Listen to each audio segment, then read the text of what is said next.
Assalomu alaykum do'stlar. Assalomu alaykum hurmatli obunachilar. Do'stlar mana nimamiz zaglishkamiz qo'yib o'rgan. Biz hammasini chiqardik hozir. Mana shu chekalavi chiqmayapti. Onasini emsin mana bu bo'lib yechilmayapti.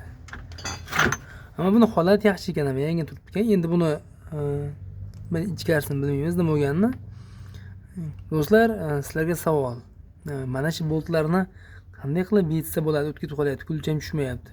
Tushyapti-yu, ana o'tkitib qolyapti. O'shanga kalla qatgan do'stlar hozir. Shunga nima qilsak bo'ladi? Qanaqa qilsak yechiladi shu do'stlar? O'shanga biladiganlar bo'lsa kommentariyga yozaveringlar shuni. Ammo uchtasini chiqarib ol deganman. Endi bular muammo joyi bularda. Agar mana bittasi, mana bitta pastda tushdi. Mana shu bolt yechilsa, keyin ba'da ikkita bolt bor. Buni ko'ryapsizlar. Shu yechilsa chiqarsa bo'ladi. Ama buni hozir chiqarsa bo'ladi buni ham. Qoqib bo'lmaydi prosta. O'shanga o'ylanib qoldim, hayron bo'lib turibman do'stlar. Agar bilganlar bo'lsa, qanaqa qilib yechsa bo'ladi buni?